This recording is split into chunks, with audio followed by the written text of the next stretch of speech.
Hey, what's going on? And look, I want to talk to you today about the vehicles to your destiny, okay?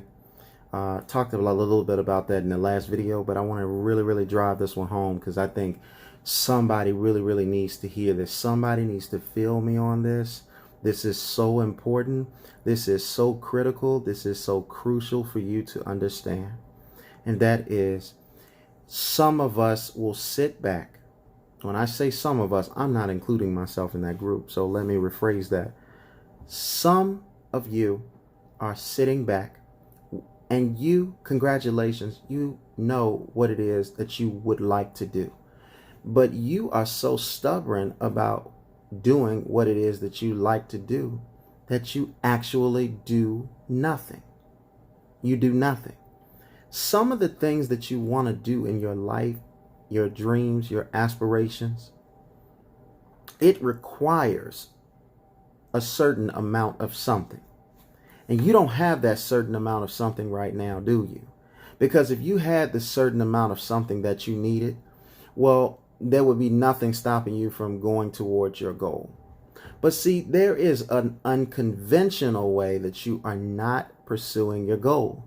And that is doing something that totally provides you the resources that you need that you may not want to do. Now, I'm not for you doing anything illegal. That's not what I'm saying. But what I'm saying is sometimes my mom used to tell me, sometimes you got to do what you don't want to do to get to where you want to be.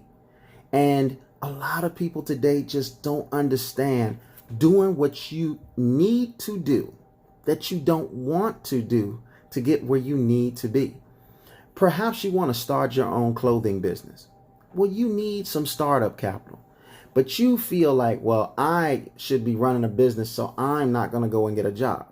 But you don't understand that if you could just get a job and you could be disciplined with your money, you would create the resources that you need to be able to get your vision of running a t-shirt business off the ground.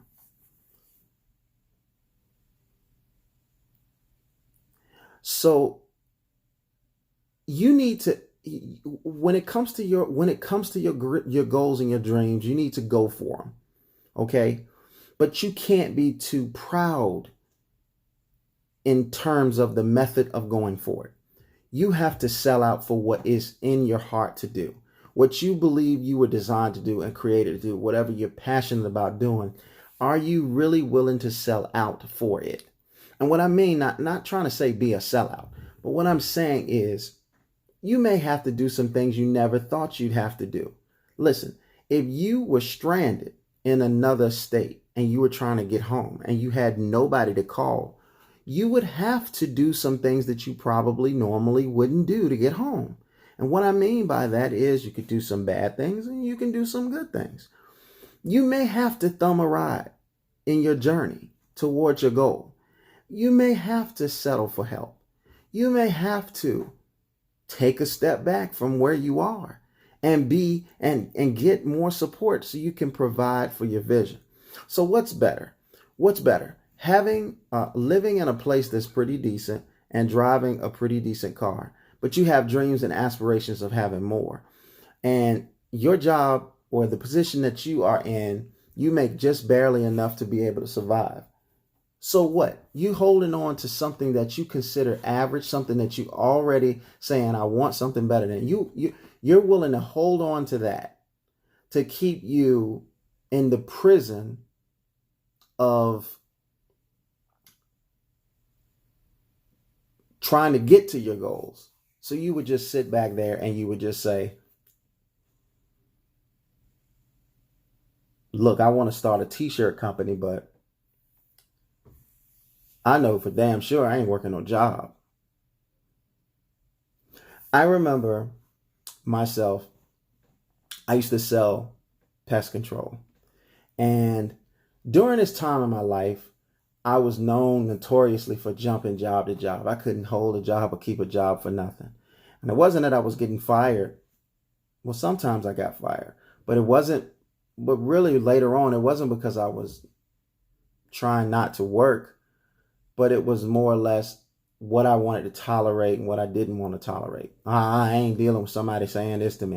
You ain't gonna talk to me like this. You ain't gonna talk to me like that. And I'm not saying that you need to sit there and you need to let people disrespect you, but you gotta kind of brush some of the dirt off your shoulders and turn your head the other way and keep moving towards your goal till you get to where you need to be. Sometimes we want to hold a position that we ain't even at. So you want to get on your ledge and you want to say what you want to say and do what you want to do, but you forget that you got to get to your ledge first. But you think, well, I'm going to take this opportunity and I'm going to use this as a platform to say something. Well, listen, you might have something good to say. I don't doubt that for 1 second. If you're passionate about it, somebody out there needs to hear it. But I'm going to tell you just straight up. If you think for 1 second that you can scream out from the current position that you're in and expect to be effective, you're wrong. Look, you can't just jump up and say, hey, I want to sell 100 t-shirts this week if you don't have the platform to do it. In order for you to sell 100 t-shirts, do you think you got to get in front of 100 people? Because I got news for you. 100 people are not going to buy your shirts. 50 people might not even buy your shirt. Maybe 20 people not even going to buy your shirt. You got to know the numbers and the odds to be able to sell 100 t-shirts. So that means you have to put yourself in a situation where you're around thousands of people so you can sell 100 t-shirts. That's how it works. Everybody, your ideas, everybody ain't keen on. Everybody ain't rich to your ideas. Everybody is not saying, hey, look, this is what, this product or this service is so good, everybody's going to want it. If you think that's the case, take a successful musician that sells 1 million albums worldwide. That is considered successful. But there's 7 to 8 billion people on the face of this earth. And platinum is just 1 million sales. So really and truthfully, that's not a lot of people liking your business or liking your album. So you don't need everybody to like your t-shirts, but you need to find where it is. And the thing about traffic is everybody's trying to monetize everything. So it used to be once upon a time where people didn't understand traffic, but they could get in front of traffic and they could make a boatload of money. Facebook figured this out. It used to be a point where it was so many millionaires overnight happening on Facebook from using Facebook. But what Facebook has gotten rich to is Facebook has realized, you know what? We need a cut of that money. And so now to get in front of people, you got to pay to play. And so listen, yeah, you're going to have opportunities where you're going to be on the cutting edge of something. But the reality of the situation is that you need to focus in on saying, if I want to get in front of those people, what does it take to get in front of those people? Oh, it takes this amount of money to get in front of those people. Okay, so what are you doing in the process to get in front of those people? I got news for you. You ain't going to be, unless you got somebody to borrow the money from, you ain't going to have the money to be able to get in front of those people today. You might not be able to get in front of those people today to sell 100 t-shirts, but you can work towards that and it'll happen in its due season.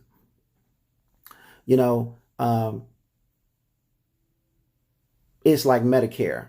Okay. In the field of Medicare, you don't get paid a lot on Medicare policies or supplements and things of that nature, right? But where you make your money in Medicare is the residuals when the policy stays on the books. And so if a person can discipline themselves to say, hey, look, it's a marathon, not a sprint. And you go out there and you do 100, I'll just use round numbers. You go out there and you do 100 policies. So let me back up a little bit. You could sell life insurance and they pay real good commissions and things like that. So you sell a good life insurance policy, it pays you, maybe a couple of $1,000s or something like that, or a few $1,000s here, whatever the case may be. And that sounds good. And a lot of people are being drawn to that. But how often are you going to be able to do that? Do you have a system to be able to do that? If you have a system to be able to do that and churn them out, do it. But with something like Medicare, you don't get paid as much. You might get paid 200, 300, 400, whatever dollars it is. And once you get paid $200, $300, $400, guess what? Guess what? You then will end up going. You then will end up after a year and you've got 100 policies. You might make, I don't know, let's just use round numbers, okay? Let's just say $10. So if you had 100 policies that you sold and you getting paid $10 a month on those 100 policies, then that's going to give you $1,000 every month, whether you step out of bed or not. Now, that doesn't sound like a lot to you, but over the course of time, let's just say you did 100 policies for 10 years, okay? And after 10 years, you have 1,000 policies, okay? So now you have 1,000 policies, and now you're getting paid $10 a month on those policies after it's been on the book for 13 months. Well, guess what? Now you have $10,000 coming in a month, whether you do anything or not. So you have to understand that some things come to those who wait. Some things that are good come to those who wait. They say good things come to those who wait. And that's what I'm saying here. So you have to understand that it's a marathon and it is not a sprint. Okay? Do what you have to do to get to where you need to be. You have to sit down and you have to have a game plan. What happens so many times, and I see it so many times, people will claim they don't have any money, but then they drive these crazy cars and then they have these crazy trinkets and it costs them all of this money. And I'm just looking at them like, this is why you don't have any money. Because you keep, every time your income elevates, your living elevates, because you're on some sort of I should reward myself type thing. Look, a disciplined man isn't concerning himself with reward. Look, Kobe Bryant made a lot of money, but Kobe Bryant being in the gym isn't exactly taking his money, going out there and doing all kinds of crazy things. Now, there's a lot of NBA players that go out there and they live their best life. They go to parties, they get with this one and that one and do this and do that and all that other wonderful stuff. But they're not in the gym and their career is going to be short. And if they aren't getting better, there isn't a demand for them. And if there isn't a demand for them, they're not going to make the kind of money that that could transcend themselves and their families. So if you're going to transcend yourself and transcend the family that you have or hope to have, then you should work towards that. I always tell single people when I get a chance, I say, listen, don't not be hungry. I know that's a double negative, but you see what I'm saying. Don't go around and say, well, you know what, I'm not going to be hungry because I don't have any responsibilities to really worry about. No. If you want to have a wife or a husband and you want children and things of that nature, and you want to have a house and you want to have a car, you need to start working as if you already have it so you can manifest it into existence. Because I can promise you, gentlemen, in particular, if you are a hot commodity, you don't have to look for something like love or relationship. It'll find you. If you just work on yourself, mind, body, and spirit, then the things that you need are going to be attracted to you. That's just the way it's going to be.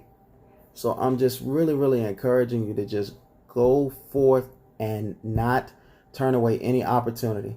Take the first available vehicle to the next pit stop. And then once you do that, then you can create some momentum. Man, the Lamborghini that you're waiting for, it may be only 2 minutes down the road. But you don't know that. But you got to get on down the road.